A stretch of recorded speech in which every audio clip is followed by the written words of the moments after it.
Hello students, नमस्कार। आपका स्वागत है आपकी ऑनलाइन क्लास में। ठीक है बच्चों, आज अपन पढ़ेंगे जीएस के अंदर जनरल साइंस में ऊर्जा, एनर्जी। ऊर्जा क्या होती है? वैसे अपन सामान्य रूप से जानते हैं कि भाई ऊर्जा मतलब अपन कह सकते हैं कि अगर अपने को कोई भी काम करना हो तो हमें ऊर्जा की आवश्यकता होगी। जैसे अपन अगर कोई भी चीज़ उठाना चाहते हैं, धक्का मारना चाहते हैं, खिसकाना चाहते हैं, उस कंडीशन में आपको ऊर्जा चाहिए। जिसमें ज़्यादा ऊर्जा होती है वो लंबे समय तक कार्य कर पाता है, जिसमें ऊर्जा कम होती है वो कम समय तक कार्य कर पाता है।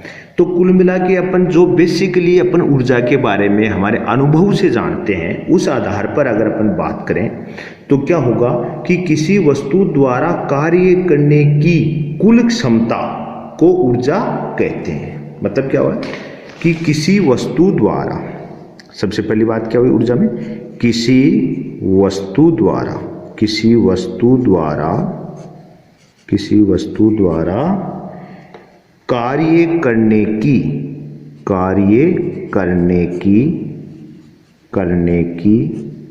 कुल क्षमता, कार्य करने की कुल क्षमता, ठीक है, कुल क्षमता को ऊर्जा कहते हैं। मतलब एक तरह से यूं कह सकते हैं कि कार्य करने की जो क्षमता है वही ऊर्जा है। अगर ऊर्जा है तो आप कार्य कर पाएंगे, ऊर्जा है तो ही कार्य होगा, ऊर्जा नहीं है तो कार्य नहीं कर पाएंगे। तो ऊर्जा कहते हैं। अर्थ क्या हुआ कि अर्थात इसको अगर दूसरी भाषा में बात करें, अर्थात अगर आपको साधारण इजी भाषा में बात करें तो अपन क्या कह सकते हैं, अर्थात वस्तु द्वारा किया गया कार्य ही ऊर्जा का माप है। ठीक, मतलब क्या हुआ कि कोई भी वस्तु है वो कुल कार्य जितना करेगी वो उसकी ऊर्जा है, उसे अपन ऊर्जा कह सकते हैं। और साथ में ये भी कह सकते हैं कि वस्तु द्वारा किया गया कार्य ही ऊर्जा का माप है, कि अपन ज़्यादा कार्य करेंगे तो ज़्यादा ऊर्जा खर्च हुई है, कम कार्य करेंगे तो कम ऊर्जा खर्च हुई है। मतलब ऊर्जा का मापन किससे कर रहे हैं अपन, कार्य से। ठीक है, तो ये तो हुआ अपने चीज। अब अगला है कि ऊर्जा के रूप, कि ऊर्जा हमें किस किस रूप में प्राप्त होती है। देखो वैसे तो बहुत होते हैं, लेकिन अपन बेसिकली उनकी बात करेंगे जो हमारे सामने बार बार आते हैं और हमारे एग्जाम के आधार पर भी मोस्ट है। तो अपन कह सकते हैं टाइप ऑफ एनर्जी। ठीक, अपना ऊर्जा के अगर रूप की बात करें तो ऊर्जा के रूप अपन बात करें तो आप जितने उनको जानते हैं उनको आपके अनुसार सबसे बेसिक से बेसिक क्या होता है ऊर्जा का, सबसे बेसिक। तो सबसे पहले अपन बात करते हैं ऊर्जा के रूप में, एक नंबर होती है यांत्रिक ऊर्जा। कौन सी होती है?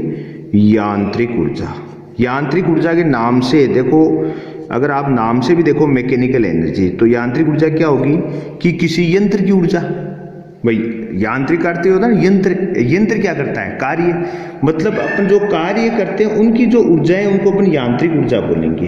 तो यांत्रिक ऊर्जा बेसिकली होती क्या है, गतिज ऊर्जा प्लस स्थितिज ऊर्जा।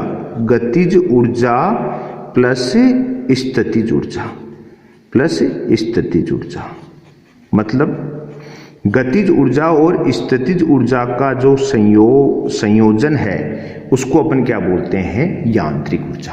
अब गतिज ऊर्जा में क्या हो सकता है, आप भी जानते हो गतिज ऊर्जा को। तो आप अगर बात समझना चाहो तो गतिज ऊर्जा क्या होगी, नाम से पता लगता है क्या, गति के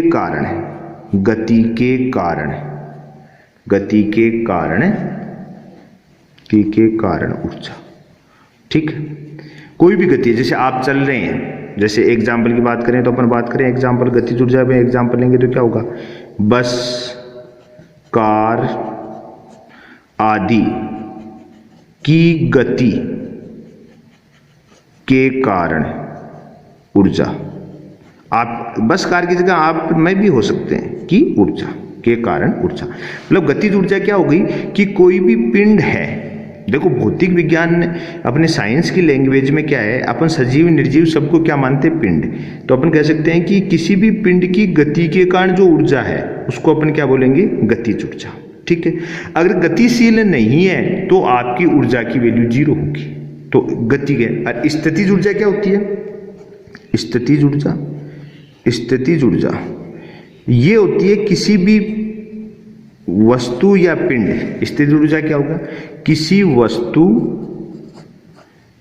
वस्तु या पिंड की स्थिति या अभिविन्यास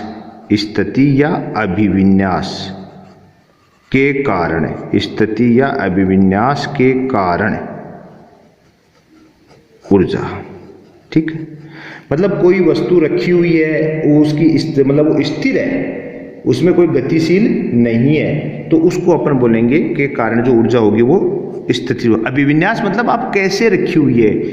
अभिविन्यास कर जानते हैं कि आपने उस वस्तु को कैसे रखा है। तो किसी भी वस्तु या पिंड की स्थिति या अभिविन्यास के कारण ऊर्जा है वो क्या होती है? स्थितिज ऊर्जा। और गतिज ऊर्जा क्या होती है? गति के कारण ऊर्जा।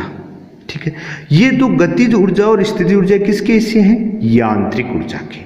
तो अपने सबसे पहली कौन सी ऊर्जा की बात करी? यांत्रिक ऊर्जा। देखो आपको ध्यान रखिएगा, कई बार आपको दे देंगे कोई भी मतलब ऐसे एग्जाम्पल देके पूछेंगे, हाँ इसमें ऊर्जा है, गतिज ऊर्जा है कि स्थितिज ऊर्जा है। हो सकता है कि ऑप्शन में थर्ड दे दे यांत्रिक ऊर्जा और D option they they all of them. मतलब एक ही बात है, गतिज, स्थितिज और यांत्रिक। मतलब यांत्रिक के ही पार्ट हैं गतिज ऊर्जा और स्थितिज ऊर्जा। ठीक है, तो ये चीज हुई अपनी स्थितिज ऊर्जा और गतिज ऊर्जा का संयोजन मिलकर क्या बना? यांत्रिक ऊर्जा। दूसरी अगर अपन बात करें तो दूसरी होती है 2 नंबर ऊर्जा की। अगर बात करें तो वो होती है आंतरिक ऊर्जा।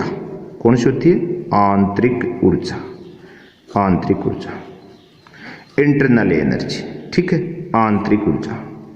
अब बताओ, आंतरिक ऊर्जा नाम से पता नहीं लगा कि अंदर की ऊर्जा।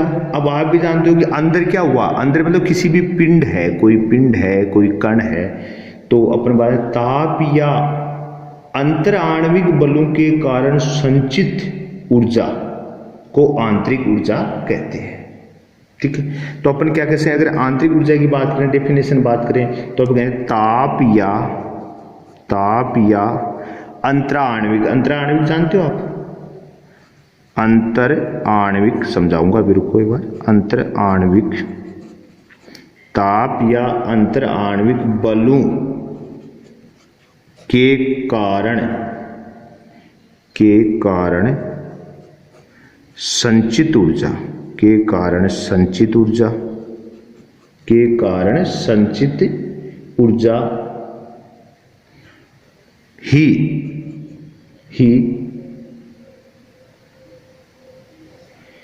कारण संचित ऊर्जा ही आंतरिक ऊर्जा होती है। ठीक है, अब देखो ताप या अंतर आणविक बलों के कारण संचित ऊर्जा ही क्या होती है? अपने क्या कह दिया? आंतरिक ऊर्जा होती है। ठीक है, अब दूसरी भाषा में यूं भी कह सकते हैं कि अणुओं की, देखो इसको दूसरी भाषा में कह सकते हैं अणुओं की गतिज ऊर्जा प्लस गतिज ऊर्जा व स्थितिज ऊर्जा। अणुओं की गतिज ऊर्जा व स्थितिज ऊर्जा का योग आंतरिक ऊर्जा है। आंतरिक ऊर्जा है, दोनों में एक ही बात है। ठीक है, अपन ने ये बात है, मतलब अर्थ क्या हुआ? यदि आप भी जानते हो कि अगर अपन किसी पिंड को या किसी चीज को अगर ताप देंगे तो ताप क्या है? एक ऊर्जा है। ऊर्जा के कारण क्या होता है? उसमें जो विद्यमान अणु हैं उनके बीच की दूरी बढ़ती है, मतलब अणु गतिशील होने लगते हैं, उनकी गति बढ़ने लगती है। जब गतिशील होंगे, उनका वेग बढ़ेगा, तो बताओ कौन बढ़ेगी? गतिज ऊर्जा। ठीक है, अगर कोई भी दो अणुओं के बीच में प्रबल आकर्षण बल है, जैसे ठोस वस्तुएं हैं उनके अणुओं के बीच में क्या होता है? बहुत प्रबल आकर्षण बल होता है। द्रव्य में कम होता है और गैसों में और भी कम होता है। तो जो अंतर आणविक बल मतलब अणुओं के बीच में जो बल लगता है, जैसे ठोस पदार्थों में बहुत ज्यादा होता है, इनके कारण संचित ऊर्जा। तो अंतर आणविक बल अगर बहुत ज्यादा होगा तो सारे कण एक दूसरे से एकदम पास चिपके हुए रहेंगे, उनके बीच में कोई गति नहीं होगी। जब गति नहीं होगी तो वो अगर आकर्षित होगी, चिपके हुए हैं, तो मतलब क्या? वो स्थिर है। तो उस कंडीशन में कौन होगी? स्थितिज ऊर्जा। ठीक है, अर्थ क्या हुआ? अणुओं की गतिज ऊर्जा व स्थितिज ऊर्जा का योग ही आंतरिक ऊर्जा है। ठीक है, जो किसी भी पिंड के अंदर होती है। तो ये तो आंतरिक ऊर्जा। थर्ड की बात करें तो अपन उष्मा ऊर्जा, थर्ड कौन सी ले लेते हैं, उष्मा ऊर्जा। उष्मा या तापीय भी नाम दे सकते हो, उष्मा या तापीय ऊर्जा, तापीय ऊर्जा, उष्मा या तापीय ऊर्जा, ठीक है, उष्मा या तापीय ऊर्जा। अब आप भी जानते हो कि उष्मा है वो ऊर्जा का ही एक रूप होता है, उष्मा ऊर्जा का ही ऊर्जा का एक रूप है, ठीक है। मतलब क्या हुआ, अगर आप कहीं भी टेम्परेचर ताप बढ़ाते हैं या किसी वस्तु को गर्म करते हैं, उष्मा देते हैं, उसको गर्म करते हैं, उसका ताप बढ़ाते हैं, तो उसके अंदर क्या होगा, ऊर्जा का, उसमें उसकी ऊर्जा बढ़ जाएगी, ठीक है। तो मतलब क्या हुआ, उष्मा या ताप है ये खुद भी एक क्या है, ऊर्जा है। तो ये चीज़ ध्यान रखिएगा कि अपन कहते हैं ना भाई किसी पिंड को हम उष्मा देने, मतलब किसी पिंड को हमने गर्म किया, मतलब गर्म क्या कर रहे हो आप, रियलिटी में हो क्या रहा है, आप उस पिंड को ऊर्जा प्रदान कर रहे हो, उसको क्या प्रदान कर रहे हो, ऊर्जा। तो ध्यान रखो उष्मा व ताप ये भी एक क्या है, ऊर्जा के ही प्रकार है, ठीक है। अगली ऊर्जा जैसे आपके सामने आती है रासायनिक ऊर्जा, रासायनिक ऊर्जा, बहुत बार आपको ये शब्द पढ़ने को मिलता है, रासायनिक ऊर्जा, केमिकल एनर्जी, ठीक है। रासायनिक ऊर्जा, रासायनिक ऊर्जा का क्या तात्पर्य हुआ कि किसी भी रासायनिक यौगिक की ऊर्जा और उस रासायनिक यौगिक की स्थान से बनने वाले तत्वों की ऊर्जा का अंतर। मतलब क्या हुआ कि देखो कि कोई यौगिक है, पहले तो ये पता होना चाहिए यौगिक क्या होता है। यौगिक होता है जैसे अलग अलग तत्वों से मिलकर बनता है, उसको यौगिक बोलते हैं। जैसे पानी है H2O, हाइड्रोजन और ऑक्सीजन, दो तत्व हो गए, तो एक से अधिक तत्व जब जिसमें मिल गए तो क्या हुआ, वो क्या बन जाएगा, यौगिक हो जाएगा। तो मैं आपको क्या कह रहा हूँ कि रासायनिक ऊर्जा का तात्पर्य क्या है, किसी रासायनिक यौगिक की ऊर्जा तथा उस रासायनिक यौगिक की रचना करने वाले तत्वों की ऊर्जा में अंतर को रासायनिक ऊर्जा कहते हैं। जैसे भाई आपको बताओ, जिसमें कहा भाई पानी है, पानी क्या है, यौगिक है, वाटर H2O, तो H2O की ऊर्जा और H2O का निर्माण किससे हो रहा है, हाइड्रोजन और ऑक्सीजन। तो हाइड्रोजन और ऑक्सीजन तत्वों की ऊर्जा, इनमें जो अंतर है वो क्या कहलाएगा, रासायनिक ऊर्जा। तो डेफिनेशन की बात करें, परिभाषा की, तो अपन कह सकते हैं किसी यौगिक की ऊर्जा, किसी यौगिक की ऊर्जा तथा उस यौगिक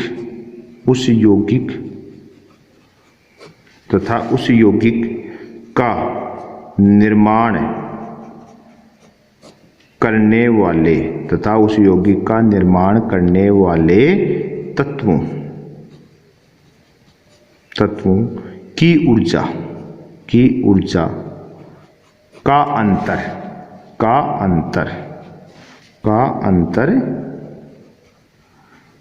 की ऊर्जा का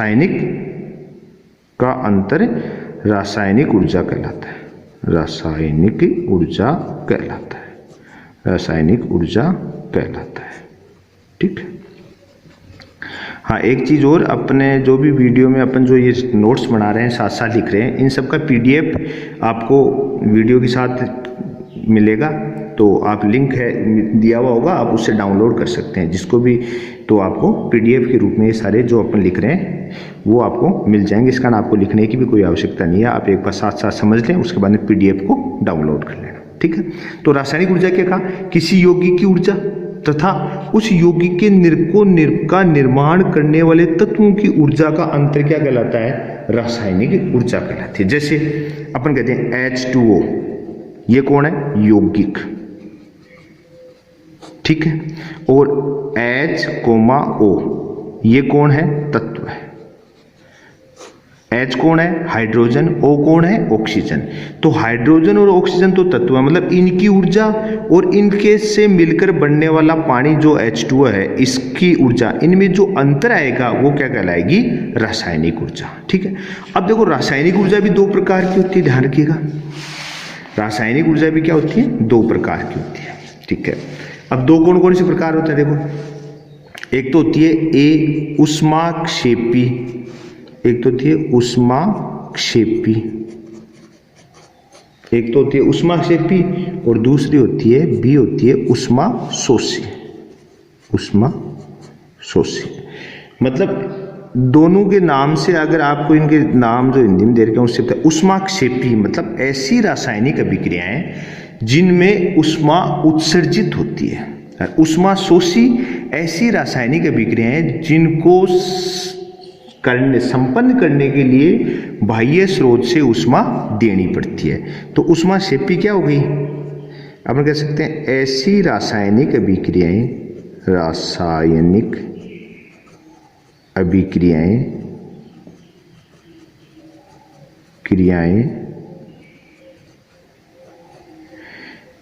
जिनमें उष्मा निष्कासित होती है, जिनमें उष्मा निष्कासित होती है, ठीक है, होती है। मतलब कैसे होती है, जैसे आप जानते हो भाई चूने को अगर अपन पानी डाल दें, चूना अगर आपने नया एकदम ताज़ा बना हुआ चूना उसमें पानी डालोगे तो आप भी जानते हो एकदम गर्म हो जाता है, पात्र क्या हो जाता है, गर्म हो जाता है, बुलबुले भी निकलते हैं, साथ में क्या होते हैं, गर्म। बुलबुले तो CO2 के होते हैं, वो तो अपन बात की बातें हैं। लेकिन आपने ये तो अपने कभी न कभी घरों में प्रैक्टिकल ऐसे देखने को मिल जाता है कि ताज़ा चूने में अगर अपन पानी डालते हैं तो हमारा बर्तन गर्म हो जाता है। तो वो किसका उदाहरण है, उष्माक्षेपी का है। उसमें उस रासायनिक अभिक्रिया के दौरान वहाँ से उष्मा का निष्कासन हो रहा है, ठीक है। और उष्मा शोषी, इसका लिए अपन बात करेंगे तो क्या कहेंगे,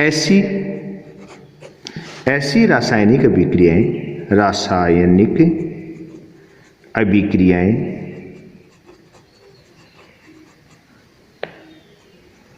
ऐसी रासायनिक अभिक्रियाएं जिनको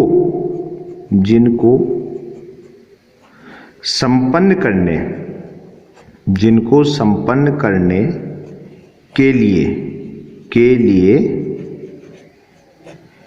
बाह्य उष्मा देनी पड़ती है। मतलब ऐसी रासायनिक अभिक्रियाएं जिनको संपन्न करने के लिए अपने को उनको गर्म करना पड़ता है। तो अपन क्या कहें, ऐसी रासायनिक अभिक्रियाएं जिनको संपन्न करने के लिए बाह्य उष्मा देनी पड़ती है। तो वो तो उष्मा का क्या करते हैं, अवशोषण। तो इस कारण इसको बोलते हैं उष्मा शोषी। और जो अभिक्रियाएं जिनमें उष्मा बाहर निकलती है उसको बोलते हैं उष्माक्षेपी अभिक्रिया। तो ये अपने रासायनिक अभिक्रियाओं के जो अपने रासायनिक ऊर्जा उसके दो पार्ट मान लिए, एक उष्माक्षेपी, एक क्या हो गया, उष्मा शोषी, ठीक है। नेक्स्ट ऊर्जा है अपनी विद्युत ऊर्जा। सब परिचित है, सब नाम जानते हैं, बहुत काम में आती है, आजकल सारा जीवन ही इन पर आधारित हो रहा है। विद्युत ऊर्जा, तो विद्युत ऊर्जा के बारे में आपको बताने की जरूरत नहीं है कि घरेलू कार्य संपन्न करने में काम में आती है। उद्योगों में यूं भी कह सकते हैं वर्तमान समय के अंदर क्या है कि विद्युत ऊर्जा ही लगभग सभी कार्य संपन्न करते हैं। वैसे अपना एक पर्सनल वीडियो भी आएगा विद्युत ऊर्जा पर, क्योंकि ये एक बड़ा टॉपिक है। यहाँ पर सिर्फ अपने को इतना ही ध्यान रखना है कि विद्युत ऊर्जा है वो खुद एक क्या है, ऊर्जा का पार्ट है, हिस्सा है, ठीक है। अगली ऊर्जा की बात करें तो नाभिकीय ऊर्जाएं। छठी क्या ले लें अपने, नाभिकीय ऊर्जा।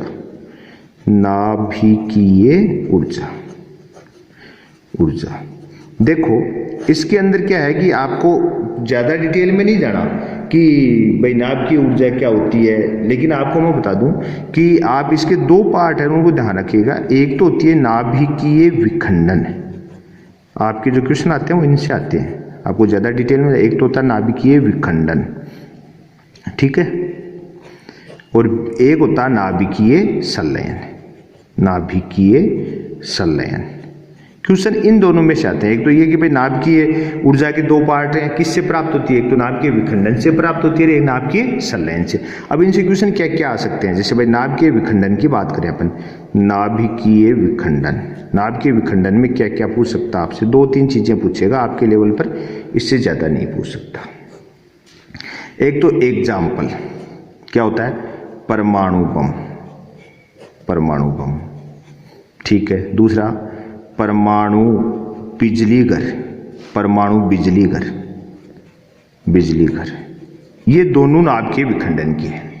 परमाणु बम वह भी नाभिकीय विखंडन अभिक्रिया पर है, और परमाणु बिजली घर भी है। ठीक है, तो आप भी जानते हो कि जो परमाणु बम है, परमाणु बम ये किसका उदाहरण है? अनियंत्रित नाभिकीय विखंडन। मतलब क्या है कि परमाणु बम विस्फोट होता है, उसको अपन बाद में रोक नहीं सकते कि आप चाहो कि हाँ अब रुक जाए ना, वो तो जब तक पूर्ण विखंडन नहीं होता तब तक नहीं रुकता। इस कारण इसको बोलते हैं अनियंत्रित नाभिकीय विखंडन। और जो परमाणु बिजली घर है, परमाणु बिजली घरों में जो अपन काम में ले रहे हैं परमाणु, वहां पर भी विखंडन ही होता है, लेकिन वो क्या होता है? नियंत्रित है परमाणु बिजली घर। तो इसको बोलते हैं अपन नियंत्रित नाभिकीय विखंडन। नियंत्रित नाभिकीय विखंडन कई बार पूछ लेता है इनमें से, आपको कंफ्यूजन नहीं होना चाहिए। अनियंत्रित का अर्थ है कि उसको एक बार विखंडन शुरू हो गया तो हम उसको कंट्रोल नहीं कर सकते, तो परमाणु बम इसका उदाहरण है। और परमाणु बिजली घर है, उसके अंदर भी होता तो वही है विखंडन, लेकिन इसमें अच्छा नाभिकीय विखंडन में और क्या होता है? और नाभिकीय विखंडन, और क्या होता है इसमें? नाभिकीय विखंडन में भारी नाभिक टूटकर, विखंडन का अर्थ हो गया टूटकर मध्यवर्ती, छोटे नहीं मध्यवर्ती नाभिकों में बट जाता है। ठीक है, मतलब एक भारी नाभिक है जो टूटकर क्या होता है? मध्यवर्ती में हो जाता है। अब उदाहरण कौन है? विखंडन कौन कौन करते हैं? यूरेनियम और थोरियम, ये मुख्य है, आपको ध्यान रखना। थोरियम और यूरेनियम ये भारी नाभिक होते हैं। यूरेनियम 235 और 38 है, ये भारी नाभिक होते हैं। तो इनसे क्या होता है? विखंडित होकर क्या होते हैं? ये क्रिप्टॉन, जिनोन ऐसे मध्यवर्ती नाभिक होते हैं, उनमें टूट जाते हैं। ठीक है, और इन नाभिकीय विखंडन के दौरान क्या होता है? अत्यधिक ऊर्जा प्राप्त होती है। तो अगली बात, नाभिकीय विखंडन में अत्यधिक ऊर्जा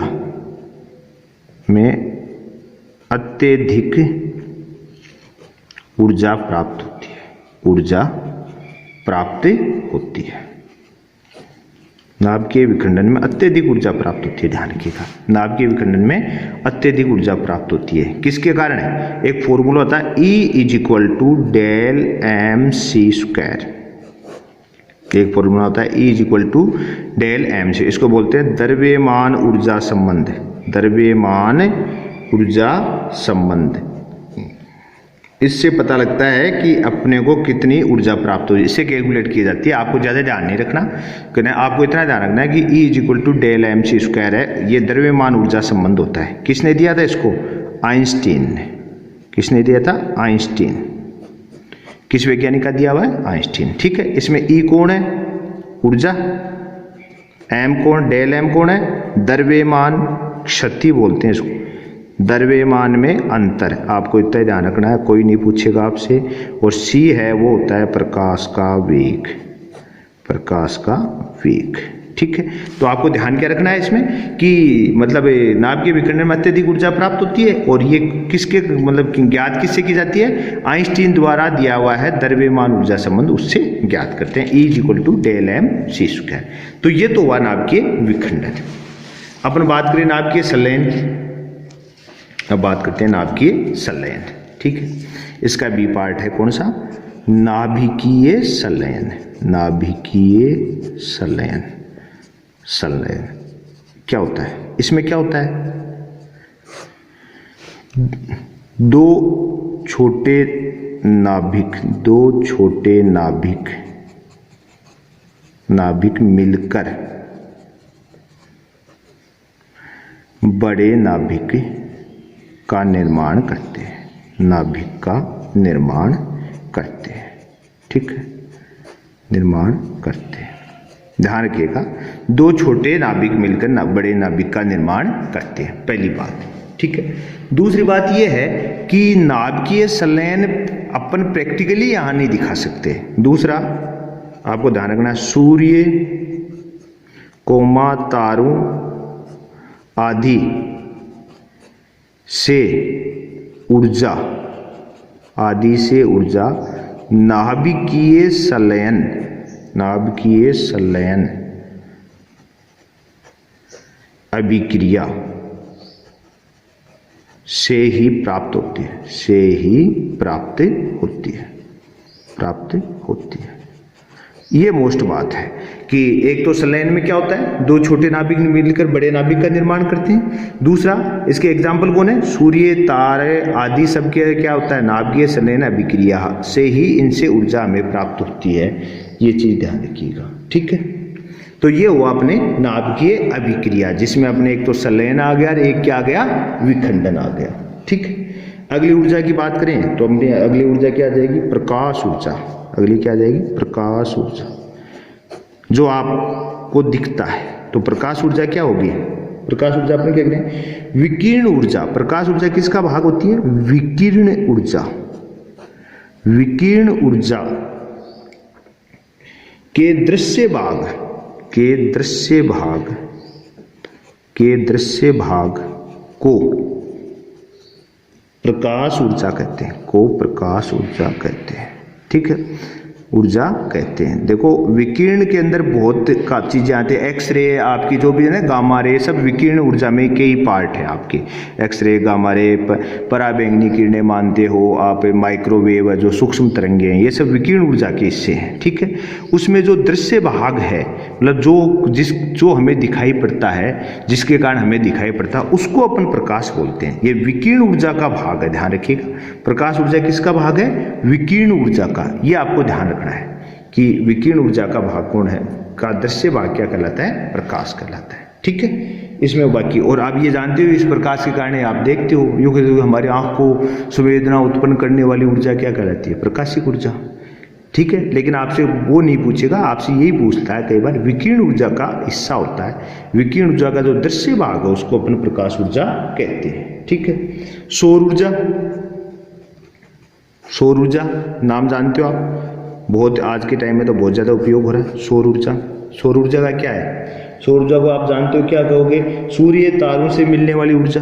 सूर्य तारों से मिलने वाली ऊर्जा, से मिलने वाली ऊर्जा क्या कहलाती है, सौर ऊर्जा, से मिलने वाली ऊर्जा, ठीक है। तो इसका उपयोग क्या हो रहा है आजकल, आप जानते हैं खेतों के अंदर, अपने घरों के ऊपर आप देख सकते हो कि जो सोलर सिस्टम लगे हुए हैं, उससे अपन बिजली भी बना रहे हैं। साथ में क्या है, सोलर कुकर ऐसे हैं जिसमें भोजन पकाने के सारे काम कर रहे हो। तो ये सब सौर ऊर्जा की से है, और ये क्या रिन्यूएबल एनर्जी है, जिसको मतलब वो कभी अपने को आने वाले कई लाखों साल तक प्राप्त हो सकती है। तो इस कारण सौर ऊर्जा वर्तमान समय का मुख्य ऊर्जा स्रोत माना गया है, और आने वाले समय में लगभग सब काम इस पर डिपेंड होंगे। तो ये किससे प्राप्त होती है, सूर्य और तारों से मिलने वाली ऊर्जा को अपन क्या बोलते हैं, सौर ऊर्जा, ठीक है। एक चीज और आपने सुनी होगी, ध्वनि ऊर्जा, एक नाम और सुना होगा, ध्वनि ऊर्जा। तो ध्वनि ऊर्जा मतलब जो अपने अब आप सुन रहे हो यही ध्वनि है, आप भाई वीडियो देखते हो सुन रहे हो तो ध्वनि ऊर्जा ही है। तो आप क्या कर सकते हो, ऊर्जा का एक ऐसा, ऊर्जा का एक ऐसा रूप, एक ऐसा स्वरूप, ऐसा स्वरूप जो हमारे कानों, जो हमारे कानों में संवेदना उत्पन्न करता है, कानों में संवेदना उत्पन्न करता है, संवेदना उत्पन्न करता है, ठीक है, उत्पन्न करता है। तो ये हुआ अपनी ध्वनि ऊर्जा, ठीक है। तो ये ऊर्जा के अपने बेसिकली मोटे मोटे वो सारे चीजें स्वरूप अपने काम लेने की कोशिश करी है, जो हमारे दैनिक जीवन में काम में आती है, उन सब के बारे में चर्चा करी है, ठीक है। अब हम मात्रक की बात कर लें, मात्रक की ऊर्जा के मात्रक क्या होंगे, तो आप भी जानते हो ऊर्जा के मात्रक, ऊर्जा के मात्रक कार्य के समान होते हैं, कार्य के मात्रक के समान होते हैं, क्योंकि परिभाषा ऐसी है, मात्रक के समान होते हैं। तो जो कार्य के होते हैं वही मात्रक इसके होते हैं। कार्य का वीडियो आपने देखा होगा, और जिन्होंने नहीं देखा उसको जरूर देखिए, अच्छे कंसेप्ट है उसमें। तो ऊर्जा का मात्रक क्या होते हैं? कार्य के मात्रक के समान ही होते हैं। मतलब यहाँ से आपको ये चीज़ क्लियर होगी, ऊर्जा और कार्य के मात्रक समान होते हैं। तो कौन होता है? फर्स्ट एसआई मात्रक। मतलब एसआई किसको बोला था अपन ने? अंतर्राष्ट्रीय मात्रक। अंतर्राष्ट्रीय मात्रक क्या होता है? कार्य और इसका ऊर्जा का जूल। अंतर्राष्ट्रीय मात्रक क्या होता है इसका? जूल। दूसरा क्या बताया था? सीजीएस मतलब सेंटीमीटर, सेंटीमीटर, जी का अर्थ ग्राम, एस का अर्थ सेकेंड। सीजीएस मात्रक में क्या होता है? सेंटीमीटर, ग्राम, सेकेंड। इसका कौन सा होता है? इसका अर्ग। कि अंतर्राष्ट्रीय मात्रक तो क्या होता है? जूल, और सीजीएस मात्रक क्या होता है? अर्ग। ठीक है, तो आप भी जानते हो कि एक जूल में कितने अर्ग होते हैं? 10⁻7 अर्ग। ध्यान रखिएगा, कई बार संबंध पूछा है कि 1 जूल में कितने अर्ग होंगे? 7। कई बार क्या करता है वो 4 ऑप्शन दे देगा, उसमें कार्य या ऊर्जा के मात्रा का जूल दे दिया, अर्ग दे दिया। अगर आपको अर्ग ध्यान नहीं रहेगा तो आप सोचोगे यार ये तो और कोई चीज़ है, लेकिन ये इसका सीजीएस मात्रक होता है। एक और भी होता है इसका मात्रक, इलेक्ट्रॉन वोल्ट। इलेक्ट्रॉन वोल्ट मान, एक क्या होता है? Electron volt. तो इसको बोलते हैं ईवी शॉर्ट में। इलेक्ट्रॉन वोल्ट को क्या बोलते हैं? ईवी। तो 1 इलेक्ट्रॉन वोल्ट बराबर होता है 1.6 × 10⁻⁻19 जूल। इलेक्ट्रॉन वोल्ट है वो भी कार्य और ऊर्जा का ही मात्रा का ध्यान रखिएगा। तो 1 इलेक्ट्रॉन वोल्ट बराबर क्या होता है? 1.6 × 10⁻⁻19 जूल। एक मात्रक और होता है, क्या होता है? KWH। ठीक है, मतलब किलोवाट घंटा। किलोवाट घंटा, ये मात्रक भी आपने सुना होगा, जिसको अपन क्या बोलते हैं? दूसरा यूनिट, बिजली वाले मीटर में जो यूनिट आती है ना उसका। तो 1 KWH बराबर कितना होता है? 3.6 × 10⁻6 जूल। ये मात्रक भी आपने सुना होगा। ठीक है, तो ये चीजें अपने बेसिकली मात्रक इसमें काम में आते हैं। ठीक है, अब देखो ये तो अपने मोटी मोटी बात करी इसके मात्रक की। इसमें 2-3 चीजें और अपन मैं आपको बताना चाहता हूँ। एक तो कई बार नाम आता है, एक तो कार्य ऊर्जा प्रमेय का नाम आता है। एक क्या आता है? कार्य ऊर्जा प्रमेय। आपको ज्यादा कुछ नहीं ध्यान रखा, अगर नाम आ जाए क्या है तो आपको ध्यान होना चाहिए। कार्य ऊर्जा प्रमेय। कार्य ऊर्जा प्रमेय होती है W बराबर KF - KI। आपको ये समझ में नहीं आया तो कोई बात नहीं, मैं बता सकता हूँ। गतिज ऊर्जा, गतिज ऊर्जा में परिवर्तन, में परिवर्तन किए गए कार्य के तुल्य होता है। किए गए कार्य के तुल्य होता है। किए गए कार्य के तुल्य होता है। ठीक है, आपको इतना ही ध्यान है कि भाई कार्य ऊर्जा प्रमेय क्या है? कि कोई भी पिंड की गतिज ऊर्जा में जो परिवर्तन है, मतलब KI का अर्थ है प्रारंभिक गतिज ऊर्जा। KI कौन है इसमें? प्रारंभिक गतिज ऊर्जा। KF क्या है? अंतिम गतिज ऊर्जा। तो अपन कह सकते हैं W कार्य, KF अंतिम गतिज ऊर्जा, अंतिम गतिज ऊर्जा, और KI प्रारंभिक गतिज ऊर्जा। मतलब क्या हुआ कि गतिज ऊर्जा में जो परिवर्तन है, गतिज ऊर्जा में परिवर्तन है वो किसके इक्वल होगा? किए गए कार्य की। इसको बोलते हैं कार्य ऊर्जा प्रमेय। गतिज ऊर्जा में परिवर्तन किए गए कार्य के तुल्य होता है। कभी पूछ ले तो आपको ध्यान से, कार्य ऊर्जा प्रमेय क्या है? गतिज ऊर्जा में परिवर्तन किए गए कार्य के तुल्य होता है। ठीक है, अच्छा, एक है यांत्रिक ऊर्जा संरक्षण, एक नाम और आता है यांत्रिक ऊर्जा संरक्षण। ऊर्जा संरक्षण, यांत्रिक ऊर्जा संरक्षण मतलब क्या हो गया? गतिज ऊर्जा, गतिज ऊर्जा व स्थितिज ऊर्जा, व स्थितिज ऊर्जा का योग, का योग नियत रहता है, नियत रहता है। किसी भी निकाय की क्या है? गतिज ऊर्जा और स्थितिज ऊर्जा का योग क्या रहता है? नियत। तो अपन क्या सकते हैं? गतिज ऊर्जा, गतिज ऊर्जा प्लस स्थितिज ऊर्जा बराबर नियत। ये है यांत्रिक ऊर्जा संरक्षण। क्योंकि यांत्रिक ऊर्जा मैंने आपको बताया था, यांत्रिक ऊर्जा के दो भाग कौन थे, गतिज ऊर्जा और स्थितिज ऊर्जा। तो यांत्रिक ऊर्जा संरक्षण का नियम अगर आपसे कभी पूछ ले तो आपको ध्यान चाहिए कि गतिज ऊर्जा व स्थितिज ऊर्जा का योग क्या रहता है, नियत रहता है। इसको बोलते हैं यांत्रिक ऊर्जा संरक्षण का नियम।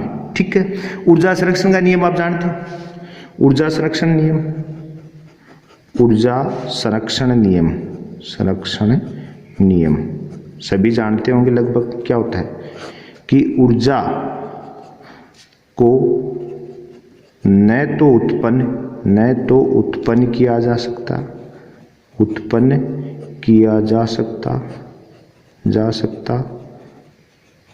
और न ही नष्ट किया जा सकता है। ठीक है, ऊर्जा जा सकता है। ऊर्जा केवल एक रूप से दूसरे रूप में परिवर्तित हो सकती है, ठीक है, परिवर्तित हो सकती है। ये आप सब जानते हैं, लेकिन अपन चर्चा कर लें क्योंकि अपन ऊर्जा पर बात कर रहे हैं। ठीक है, तो ये अपना ऊर्जा के बारे में आज का हुआ। ठीक है, एक बार मोटा जल्दी अपन रिवाइज कर लें। ठीक है, पहली बात तो ऊर्जा किसे क्या कहते हैं, ऊर्जा की अपनी डेफिनेशन क्या पड़ी हमने, किसी भी वस्तु द्वारा कार्य करने की कुल क्षमता को क्या कहते हैं, ऊर्जा कहते हैं। मतलब वस्तु द्वारा किया गया कार्य ही ऊर्जा है। फिर अपने बात की टाइप ऑफ ऊर्जा, तो एक तो आई यांत्रिक ऊर्जा, पहले कौन सी पड़ी अपने, यांत्रिक ऊर्जा। यांत्रिक ऊर्जा हमने क्या कहा, गतिज ऊर्जा और स्थितिज ऊर्जाओं का योग क्या कहलाता है, यांत्रिक ऊर्जा। गतिज ऊर्जा क्या है, गति के कारण जो उत्पन्न ऊर्जा उसको क्या बोलेंगे, गतिज ऊर्जा। स्थितिज ऊर्जा जो किसी पिंड की स्थिति या अभिविन्यास के कारण जो ऊर्जा होगी उसको क्या बोलोगे आप, स्थितिज ऊर्जा। फिर अपन ने पढ़ी आंतरिक ऊर्जा, तो आंतरिक ऊर्जा में क्या पढ़ा, ताप या अंतर आणविक बलों के कारण जो संचित ऊर्जा है उसको आंतरिक ऊर्जा बोलते हैं। ठीक है, अब यूं भी कह सकते हैं अणुओं की गतिज ऊर्जा और स्थितिज ऊर्जा का योग क्या कहलाता है, आंतरिक ऊर्जा। फिर उष्मा या तापीय ऊर्जा, ये तो खुद ही आप भी मैंने कहा, उष्मा या ताप क्या है, ऊर्जा का एक स्वरूप है। रासायनिक ऊर्जा हमने कहा कि किसी भी यौगिक की ऊर्जा तथा उस यौगिक को निर्माण करने वाले तत्वों की ऊर्जाओं का जो अंतर है उसको अपन बोलते हैं क्या, उसको क्या बोलेंगे अपन, रासायनिक ऊर्जा। जैसे H2O यौगिक है तो इसका निर्माण किससे हुआ, हाइड्रोजन और ऑक्सीजन। तो इन तत्वों की ऊर्जा और इस यौगिक की ऊर्जा में जो अंतर है उसको क्या बोलेंगे अपन, रासायनिक ऊर्जा। ठीक है, रासायनिक ऊर्जा कितने प्रकार की आई, ऊष्माक्षेपी और ऊष्माशोषी। ऊष्माक्षेपी और ऊष्माशोषी। ऊष्माक्षेपी किसको बोला आपने, कि ऐसी रासायनिक अभिक्रियाएं जिनमें ऊष्मा निष्कासित होती है। मैंने जैसे चूने का उदाहरण दिया था। और ऐसी रासायनिक अभिक्रियाएं जिनको संपन्न करने के लिए बाह्य ऊष्मा देनी पड़ती है उसको ऊष्माशोषी कहते हैं। दोनों चीजें। फिर अपने पढ़ी विद्युत ऊर्जा। अपन जानते हैं आज घरेलू कार्य, उद्योग सब किससे चलते हैं, विद्युत ऊर्जा से। ठीक है, इसके बारे में ज़्यादा बताने की जरूरत नहीं है। ठीक, नाभिकीय ऊर्जा, मैंने कहा नाभिकीय ऊर्जा के दो वाहक हैं, नाभिकीय विखंडन और नाभिकीय संलयन। ठीक है, आपको ध्यान देना है इसमें कि परमाणु बम और परमाणु बिजली घर इसके नाभिकीय विखंडन के उदाहरण है। परमाणु बम का क्या खासियत है, ये क्या है, अनियंत्रित नाभिकीय विखंडन है, और परमाणु बिजली घर है ये क्या है, नियंत्रित नाभिकीय विखंडन है। ठीक है, ये चीज ध्यान रखनी है, बहुत बार पूछा हुआ है। अगला है नाभिकीय विखंडन से भारी नाभिक टूटकर क्या बनता है, मध्यवर्ती नाभिक में। मतलब नाभिकीय विखंडन में होता क्या है कि एक बड़ा नाभिक है वो टूटकर क्या होता है, दो बीच के नाभिक बन जाते हैं। कौन से तत्व दिखाते ज्यादातर, यूरेनियम और थोरियम।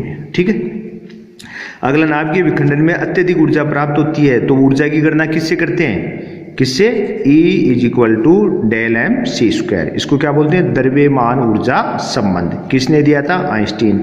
E कौन है इसमें, ऊर्जा है, del m कौन है, द्रव्यमान है, c कौन है, प्रकाश का वेग है।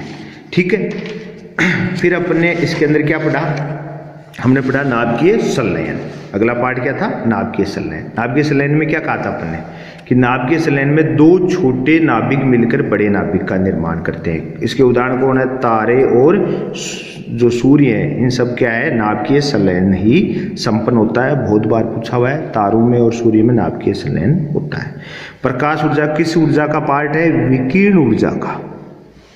प्रकाश ऊर्जा क्या है? विकिरण ऊर्जा के दृश्य भाग को प्रकाश ऊर्जा कहते हैं। विकिरण ऊर्जा क्या होती है? मैंने आपको बताया, एक्सरे, गामा रे, आपने नाम सुना हो, पराबैंगनी किरणें, सूक्ष्म तरंगे, ये सब क्या है? विकिरण ऊर्जा के पार्ट है।